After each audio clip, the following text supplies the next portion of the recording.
develop a program. And we hired a whole range of people, many of them you know. Bob Corwin, Bob Cornish, Ron McConnell, Jane Bruce, Joyce Rilla, many people that you know we hired to be part of our little team of FEMA. And together we went to the Virgin Islands, we went to Guam, we went to Rhoda, we went to Iowa, we went to Wisconsin. But when we went to those places, we took our team and we were charged with trying to determine what to do after disaster in terms of repair to make sure that things were better than they were before the event. When we went to some very exciting places, and I'm going to share some stories. We went to, as I said, the Virgin Islands. We were on St. Croix, St. Thomas, and when we went there, these are very nice places. We went to some very nice resorts. These were not their finest hour. Many times we didn't have roofs. There was no foliage. If you've ever kind of been to an area after disaster, there's no green. It's like a little moonscape. The grass has died. So we would go to these places, and often there was no place to stay. And so Raj and I would end up being roommates. And more often than not, we were in the same room. And one or two times, we actually shared the same bed. Now, I'm just saying that because if anything makes me a member of the Joshi family, I was thinking of your father, your grandfather, in America. So, one day, I think we were in St. Croix, it could have been Puerto Rico, but we were sleeping together. And we were in this room, and Ron smoked at the time. And so he would get up in the morning a little early, and he would go and have 2 cigarettes in the restroom. And I would wake up, and I would go in the restroom, and, my gosh, Raj, where are you? And he would be looking in the mirror. So I would be next to him, kind of like what I kind of picture the odd couple. So we would be next to each other, crossing my feet. He'd be looking in the mirror, and this one time, he's looking in the mirror, and he says, Omar Sharif. I am the spit image of Omar Sharif. I'm trying to clear the smoke away. Now I understand that because I was a spit image of Robert Redford. So I understand that Omar Sharif is there. So, he's looking in there and he's Omar Sharif. And I'm fine that. He does look like Omar Sharif. Actually, he did quite a bit when you look at his younger pictures. So we would have these many discussions. And we were with each other, 24 hours a day for week after week after week. You get the picture. and so we would have these discussions. So one of the discussions obviously about religions is, and I would ask him, I said, I don't understand, the Hindu philosophy. You've got all these strange gods with, elephant heads and different arms like this. What is this? And then he would look at me and he'd say, well, when you look at Christianity, you've got this virgin birth, you've got people turning into salt. What's all that about? And I said, well, you can't really literally believe in that stuff. And he would say, you're pretty smart for like that, I think you can't really believe in that stuff. But his Hinduism was part of him. And I want to share my favorite story with Raj. So we're in St. Croix or St. Thomas. We're in a very nice resort. And it's in there for a week or two. We're a little drunk. It's in the evening. Raj, by the way, was the highest paid FEMA employee for many months in his career. He would work 12, 13 hours a day, 7 days a week, week after week after week. And you need to kind of relax. And so we would be relaxing some evening. And this one evening we were walking hand in hand. I want to explain the hand in hand part so you can kind of get the image. So he was in the Philippines as a Peace Corps volunteer. I was in the Philippines as a Peace Corps volunteer. And in the Philippines, men held hands when they walked. And so I can imagine us, we're walking down this one step and we're holding hands. And I'm stepping on cockroaches. and, you know, they crack. Now, these are not cockroaches that you probably are familiar with. This was in St. Croix. These are maybe 6, 7, 8, 9 inches long. And these are scattered on it. It's like actually stepping on a roller skate. And so these things scatter, and there's no foliage, and so there's no place to hide. So I step on a crunch. Raj looks at me and he says, "What the hell are you doing?" I said, "Raj, I'm stepping on a cockroach." He said, "Why are you stepping on a cockroach? I mean, it's a cockroach." And I said, "Well, they're cockroaches, Raj. They're cockroaches. They're living things. They are living things. You were stepping on living things." And I said, "Well, they're cockroaches. They have a purpose in life, and they're a part of all." So we went on for hours about cockroaches. Now we've gone hours on many different things, but cockroaches really, this did it.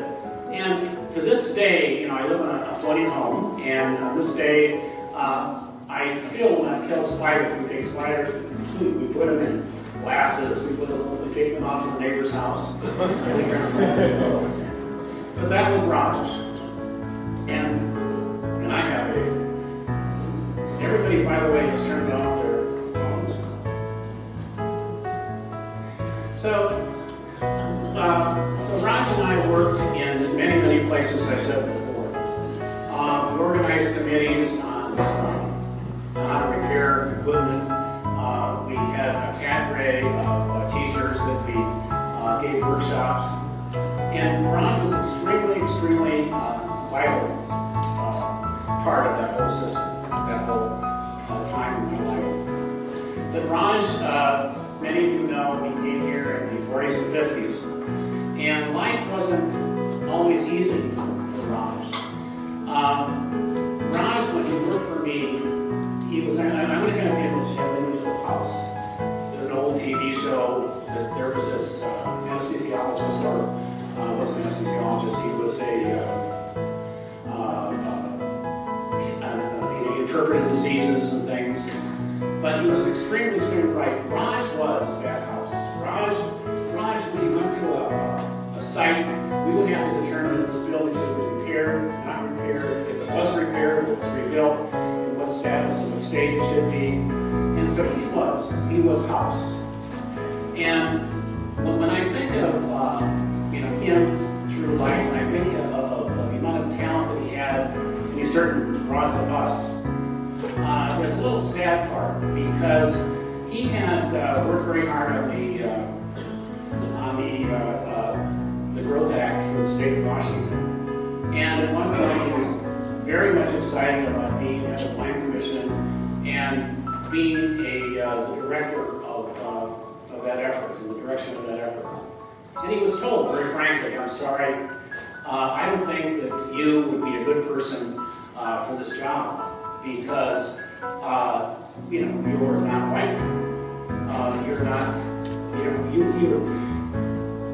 will have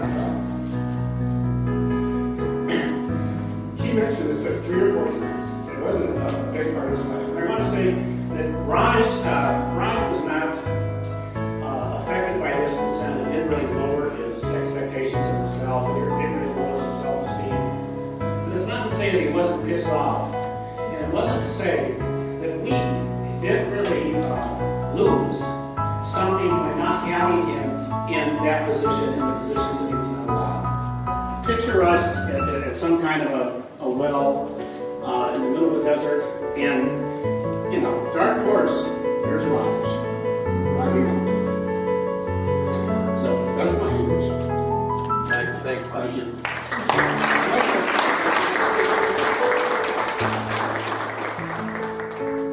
Hello, my name is Ted Lane, and I first met Raj in the summer of 1964. We were, and that's 54 years ago, and in that half century, our lives became intertwined in just a whole variety of ways. Our families were close.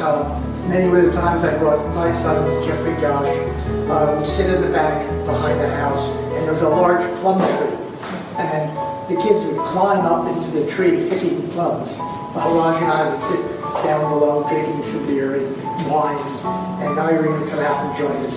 And there were just a lot of very nice Sundays when that went on. I met two of his brothers.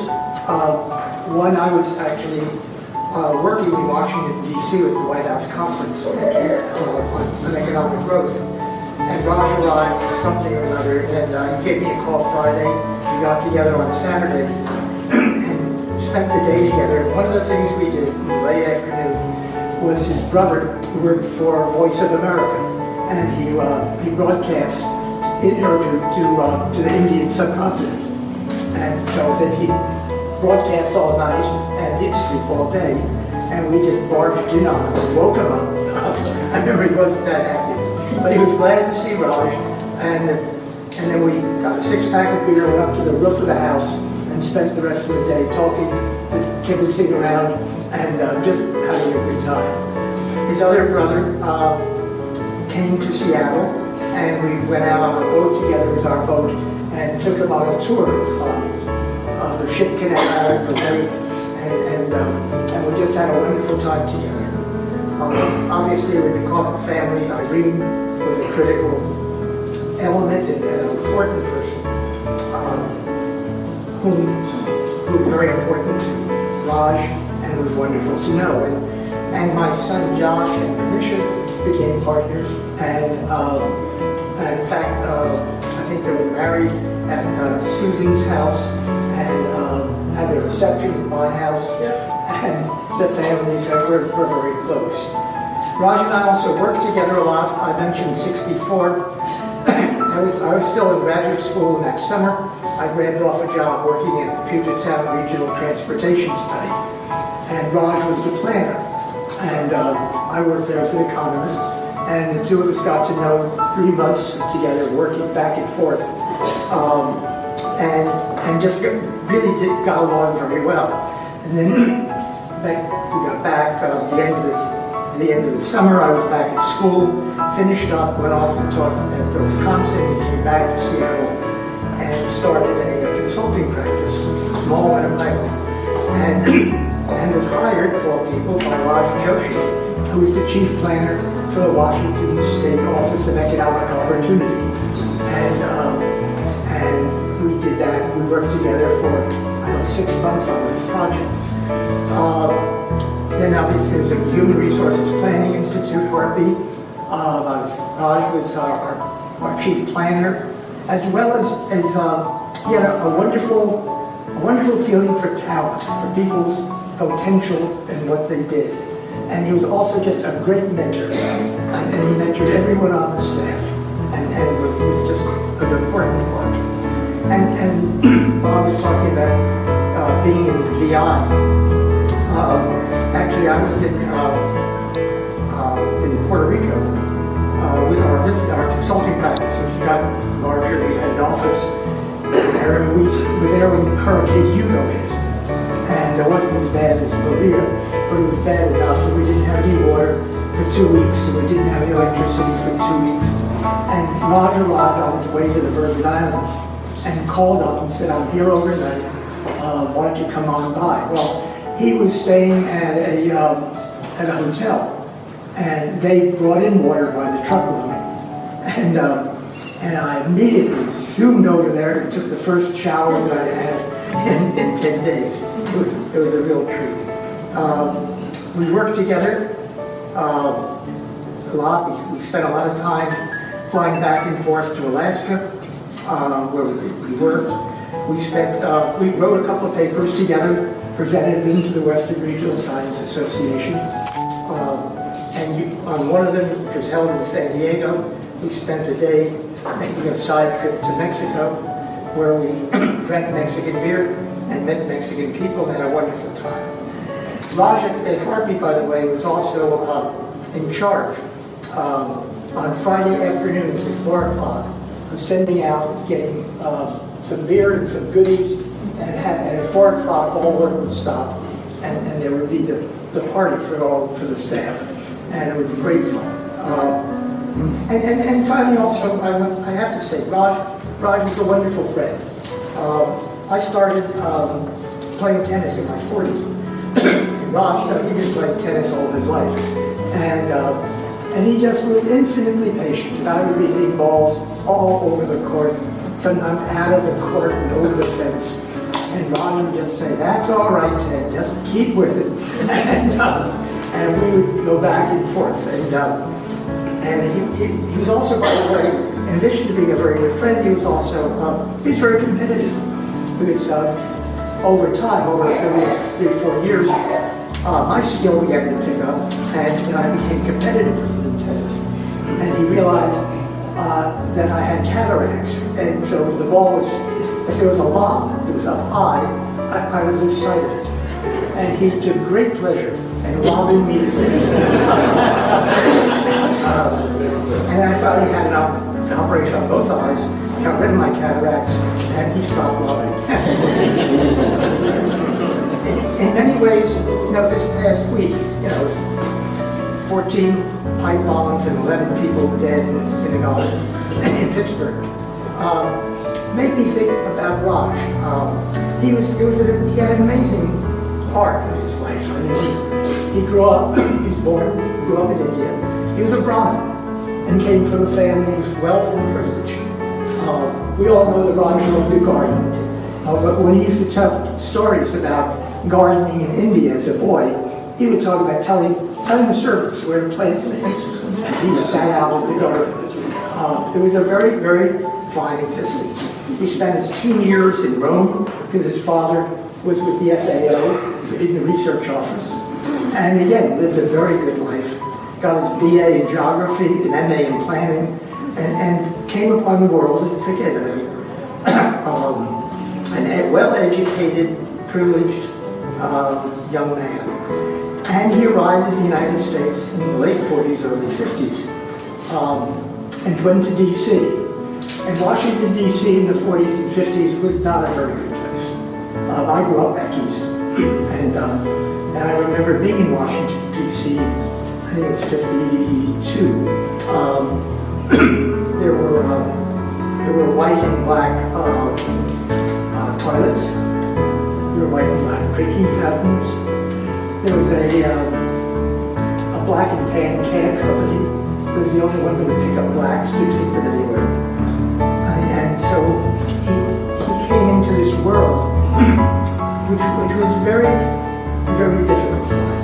And he not only survived, and he not only persevered, but he did well. And he did well on the basis of talent, and he did well on the basis of a lot of gumption. He stayed always optimistic. He was professionally successful. He was generous with his time, his goodwill. He was a very good friend, and his memory is one that I'll treasure.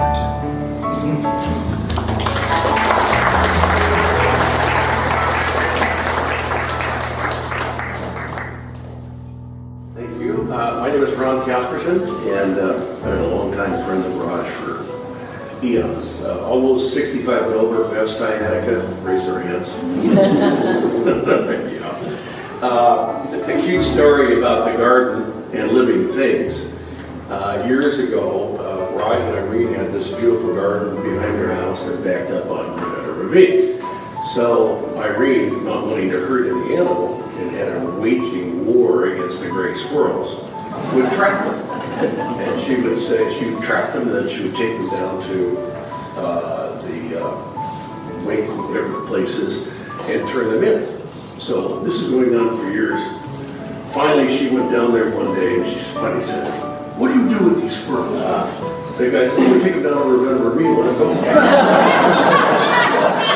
You hear the squirrel saying, "Oh, Irene's taking this for a ride again."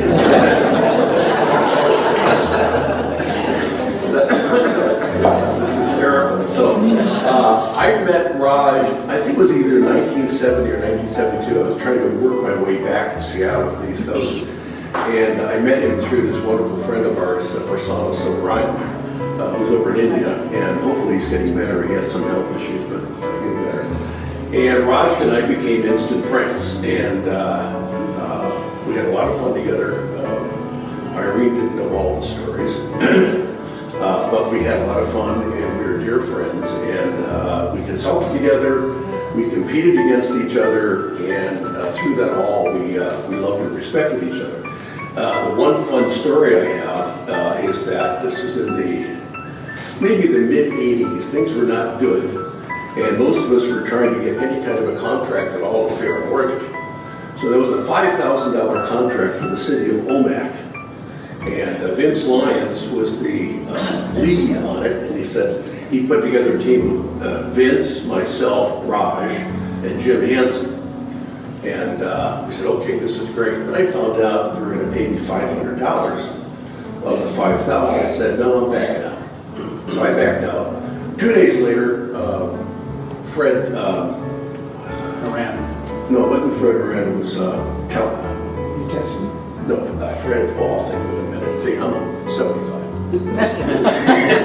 Anyhow, I got a call from another consultant who was on the east side of the mountains and said, hey, I got this contract. I'll give you half of it, $2,500. I go, I'll take it. So we submitted a proposal, and lo and behold, 3 firms were selected for an interview in Omak. It was the Lyons Joshi team, and it was the Casperson Fred team. And we go, oh, this is interesting, because Fred was on the east side of South Beach in Omak. And Raj goes, well, you can drive across the mountains with us. So, of course, I get in the car with Hansen, Lyons, and Joshi. And all the way over Highway 2, I had to sit there and take all of this crap about, oh, we're going to get the contract, you're not going to get the contract. So we go through the interviews, and we were the last one, and the interview team said, would you guys mind waiting around? We said, okay, no problem. So Lyons and Joshi, those guys will meet you tomorrow. Well, the guy said, you guys have the job. I went, oh, great. Then he said, but don't tell the other team, though, because we'll call them and let them know on the phone. You think I'm going to tell the other team because I'm driving back over Stevens Pass? So we're driving back in the winter, okay, over Stevens Pass. And these guys are just chirping at me and poking me and making fun of me and saying, God, we're going to start this contract on Monday. Casperson, you guys have no chance. I'm sitting there going, because I didn't want to wind up in a snowbank. So 2 weeks later, Raj and I are having a drink at the old Skipper's restaurant in the University District. And I said, Raj, we're going to start up that contract real soon. He dropped his drink. And he said, you what? And here the community had not contacted these guys. Fortunately, now Vince didn't talk to me for 6 months. Raj jumped in, but they didn't do it, so okay, you know, what the hell. So we had some fun times. We were able to laugh stuff off. A true great friend. Irene doesn't know it, but there were a couple times late at night where Raj and I were out celebrating, and in those days there was a late flight to Ketchikan. So we'd go, let's make that late flight. We'd take a cab to the airport, jump in that airplane. It was an hour-and-a-half flight to Ketchikan, because we all worked there. And we'd kind of continue partying. We'd fly back in the morning. And Irene would say, where were you guys? You know, well, you wouldn't believe it. Ketchikan. Anyhow, we had some fun times for both. Of course, and she tolerated it all. So Raj was an intelligent, wonderful person that Bob and I and everybody knew loved him, part of our lives. And anyhow, here's to you, Raj. We love you very much. Thank you.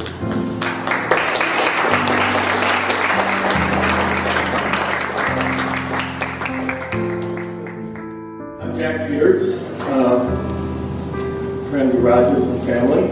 I have Post-it notes down on the yellow legal pad because Raj told me one time, always do that if you're going to be a planner. So I take my hat off for Raj as well. I first met Raj in right around 1967, late summer, early fall, my first year of graduate school here, UW Planning. And where I met him was, I flew in from Chicago, and I had never been to school. Just picked the UW school. It seemed like a good way to get away from my Midwestern upbringing. And I started looking for a place to live. I got a 3 or 4 day room at Terry Hall or Lander Hall over on campus. And I walked up and down University Avenue, up and down 15th, looking at all these apartments and houses up and down there, trying to find something to rent. And couldn't find anything. I got up to Rivanna Parkway, up and here comes Sky down. It was Raj. He said, "You look lost." And well, I said, "I'm just in town looking for a place to live." She said, "Well, look around. There's a housing office over at Student Union, and they have stuff for rent." And I did that. I walked around. I couldn't find anything. So I was back over in the urban planning, that was in the architecture building. And we had a little area there with boxes for all our names and our messages we put in. So I walked in there and then Raj came out, "Finding any place to live yet?" I said, "No." He said, "Well, go west, young man." And I said, "West? How far west can I be?" I mean, what? Isn't the Puget Sound or the ocean over there somewhere? He said, "No, Wallingford." Go to Wallingford. So I went over to Wallingford and walked up and down Eastern and up and down Corliss and up and down all the streets over there. And finally I found a place to live on Sunnyside Avenue. And for 2 years, that was the greatest find I ever had for this young man looking west. So then I finally made it through grad school, and but in doing so, I went back to Chicago and worked the summer. Bob and Al, a few others, and we did land use and classification, surveying work, and I came back and I had to write a couple papers in the fall of '69, and I ended up having some trouble with working on census data. Census data was tough for me to understand. Right then it was 1968, 69, and that's when I get ready for the 1970 census. It's already had 9 years of the 1960 census. But I didn't understand it. And somebody at the planning department said, "You got to go see Raj or Prasan about this." And I went over there, finally tracked down Raj, and he gave me a lesson in the U.S. Census. Talked about, you had better, he turned into the stern disciplinarian there, you had better learn this. You better learn about census tracts, and enumeration districts, all the pieces of the census if you want to be a decent planner. So he gave me that guidance. All of the things I'm saying to me kind of fold together various phases of our lives. We have very similar things.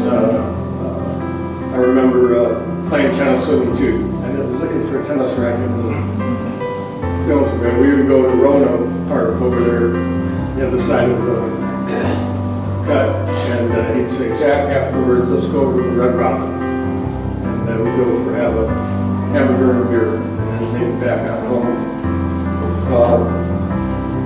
So after that, I graduated and moved back to Chicago. Started my career back there and lived for years in Chicago before moving back out here. And coming back out here, I find my era moved from a kind of student-mentor relationship to colleague-friendship relationship. That lasted for many years. I found Raj to be a very accepting, unassuming person. He was very generous to the college, to other colleges, like Eastern Washington University, various parts of the UW campus, chemistry. And taught a lot of lessons to me. One thing he taught, which was alluded to by Bob, in terms of disaster recovery. Just in the last few years, I was working on the Ozo mudslide disaster up in Snohomish County. Skagit County area, and he stopped me one time and he said, Jack, whatever you do, don't have HUD rebuild in that same spot. Because it was just that mountain's going to come down again. And he was instrumental really in helping advise us to go up there. Now there's a parkway, and there's a memorial park, there's a passive recreational area, and the pressure of the people who just wanted to move back in the same spot where they had been wiped out before was awesome. But we were able to withstand that pressure. I think it was Raj that had the visionary, at least one person such as I, to offer some advice to take in that process.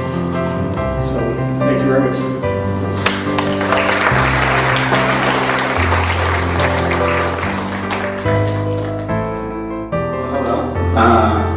Many of you know my grandpa is Raj Joshi, but I know him as Grandpa. So one of my first memories of him was in the kitchen when I was about 4 years old. I had just moved from Hawaii with my mom after my mother and father had divorced, and I looked up to him and I was like, "What's this tray of white stuff on the counter?" And he's like, "Oh, that's sugar." Man, my world was over after that. Every day after that, it was 3 scoops of sugar, chocolate powder on my Rice Krispies. Of course, he was okay with it. I had to sneak it around with my mom because, you know, what are grandparents good for except for to give their kids sugar that their mom doesn't want them to have.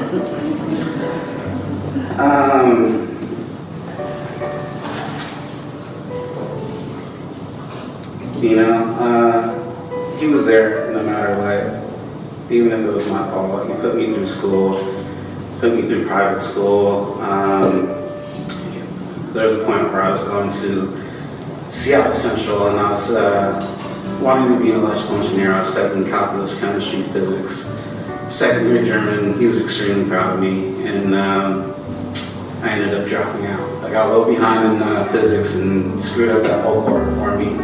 But, you know, he was okay with it, and you know, just talked me through it. And I ended up going back and taking some art classes, finished off at Seattle Central and transferred on to UW. At the same time, my grandma, who was a librarian at UW, had passed away. But she at least got to know that I was accepted in there. In my grandpa's eyes, education started in him, and he felt that nothing was more important than that, and that if he hadn't been educated, he wouldn't have been able to get to where he got in life. You know, if it involved education, he'd pay for it. You know, whether it was, you know, a new camera or a new computer or anything that I might need to go home to school. Eventually I graduated and went on into the TV industry, and at that point I kind of moved away from home, and you know, he was extremely proud of me, but I could tell that he was very sad at the same time because I had lived with him almost all my life next door to him. You know, he was everything to me. He taught me almost everything I know. He taught me, you know, how to eat with class. It was countless times I'd be in the kitchen eating food that he had prepared out of the Tupperware, and he'd be like, "Get a fork, get a plate, sit down, have some class." And you know, I still hear that voice in my head. He had his FEMA friends. He had his Peace Corps friends. He went to the Peace Corps late in life when he was around late 40s, early 50s, and you know, he eventually came back because my mom was acting up. Well, what do teenagers do? It was before me. Well, either way, eventually I came along. He had 2 girls and I was his only grandson, which, you know, in India, so they love boys. So he kind of spoiled me a little bit more than they might have grown up. And my grandma made sure I knew that. So as much as he gave me, I heard from her how much of value it was and how thankful I should be for that. And with all that being said, I'm eternally grateful for him for everything that he's taught me. And you know, he was one of the kindest, sweetest, most gentle people I know. And you know, as Bob said, he wasn't, you know, the most perfect man all the time, but he sure tried to be. There's so many times that me and him would get into it. He sure knew how to get me over making my favorite dish, which was gawker and potatoes, which is chickpea flour and wheat flour, 50-50 mix, a little bit of water, cooked, and then fried potatoes. He was the chef of the house, culinary genius, if you might say. It seemed like every other day he was cutting out a new act from the Seattle Times and trying a new recipe or watching something from the 12 o'clock news. And, you know, he would, of course, that would be his test subject, and then he would try it out on the rest of the family.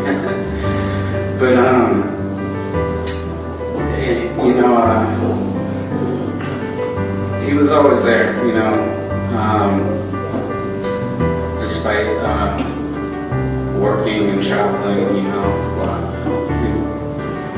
He was always there. I mean, this is hard for me. I still can't believe he's gone. He was so ingrained in the community. He was, actually, I don't know where to go from this. I loved him. He loved everybody.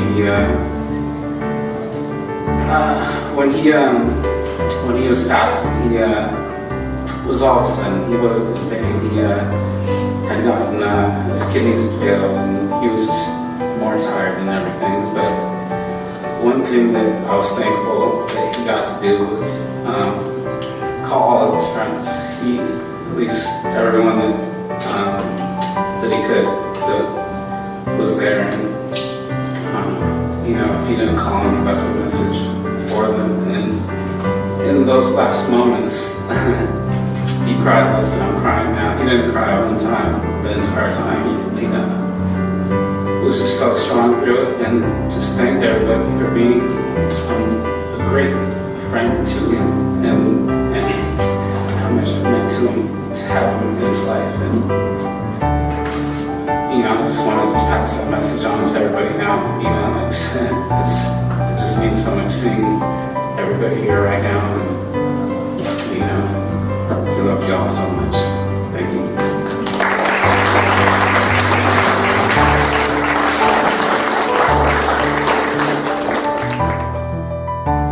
Sometimes after work, I would go to Roger's house and we'd sit in the backyard, which probably most of you have done, and have some tea or beer and just talk for hours. I got to know his beautiful family and had occasional dinners there. I grew up in Omaha, Nebraska, and raised tomatoes and a few other vegetables in our small city lot. But I was amazed at the variety of plants and vegetables that Raj had in that beautiful backyard. He inspired me to extend my plantings. I don't have a large garden, but it still gives me much pleasure. His daughters have certainly carried on his traditions. Raj shared with me that he owned a couple of rental houses, and he explained that if he held on to them for a long time and paid them off, they would create a nice revenue stream for retirement. Well, that seemed like a good idea to me, and so that's what I did. I invested in a couple of rental houses and paid them off, and I'm blessed to, I'm not rich, but I have a comfortable retirement, in part because of Raj's advice. I thank you for that. In 1979, I got married. And 5 years after my then wife and I were together, we had not been able to effect a pregnancy. So we decided to adopt. Raj and Irene wrote a letter and supported us as being good people who would make good parents. Shortly after our application was approved, we had the opportunity to adopt twins. and we went for it. They were a joy. 7 years later, my wife got pregnant, and we had a third son. All three are blessings, and I'm grateful to Raj and R.I.P. for their role in this. Above all, Raj was kind and a gentle, good person. That's really what I remember most. And Haley mentioned that Raj reached out and called people in his last days, and I got one of those calls. And it's still on my phone. I miss it. Thank you.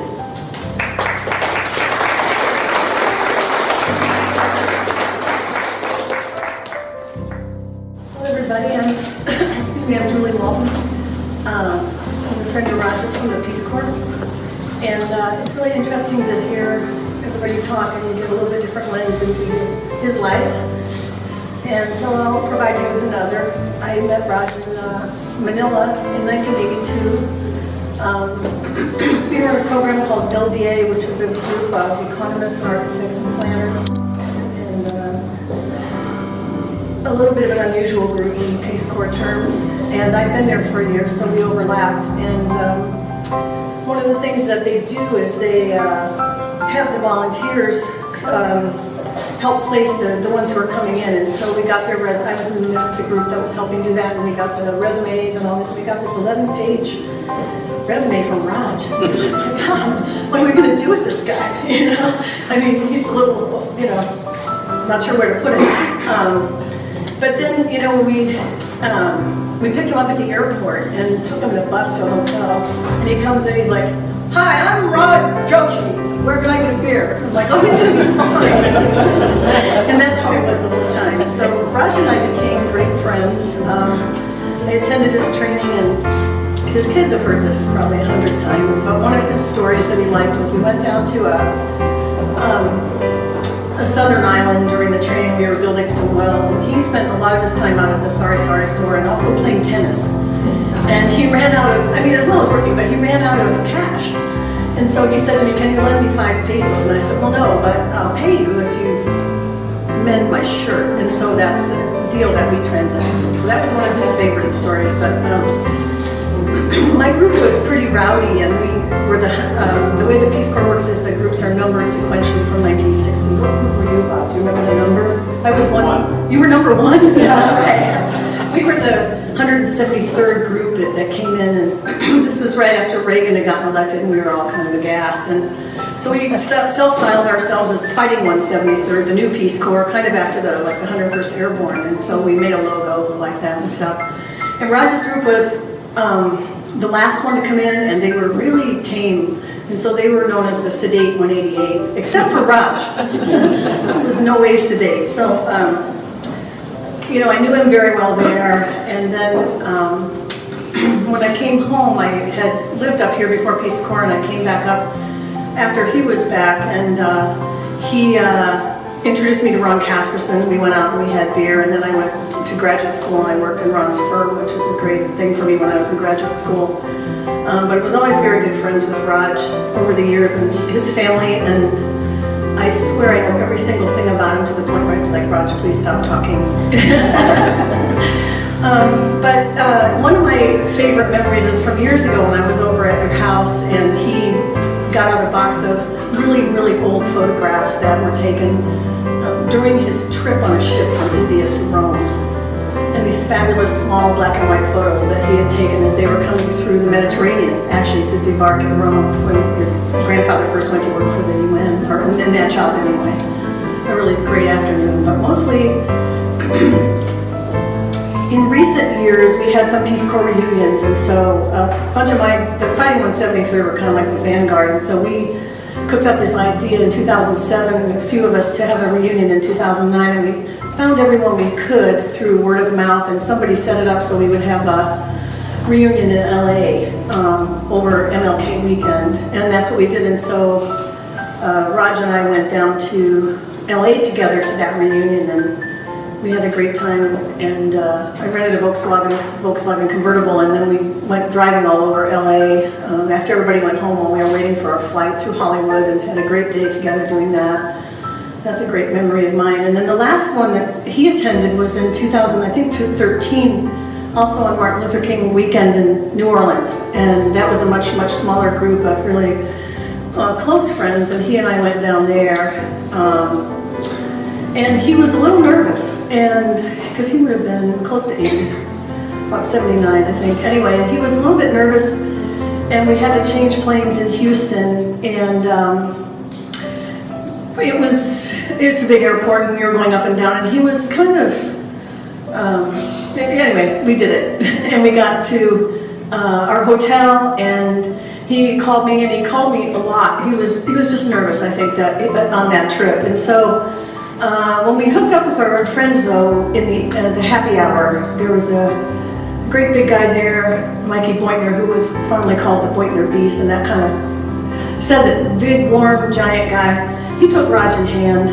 He was the guy we built the wells with down in Raj's training, and he took Raj in hand, and he relaxed. And the next day, he walked all over the city with Mikey and some other friends, and he said to me, I walked 7 miles today. I was like, wow, that's fabulous, Raj. He just got over the hump and saw the city. So that's how he was. I mean, he really rallied to the occasion, and he was always up for a social event, you know.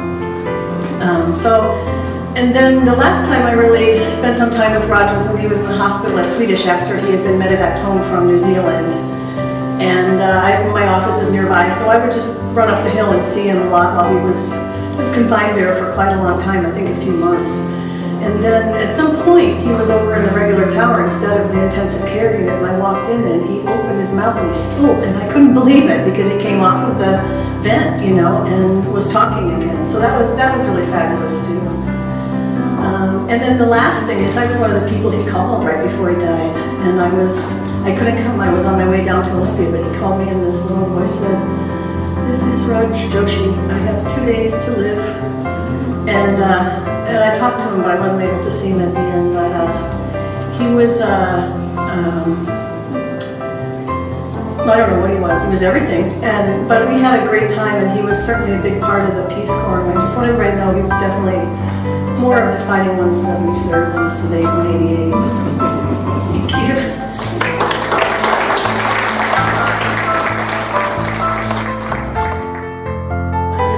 I'm Raj's eldest daughter. My sister and nephew are there.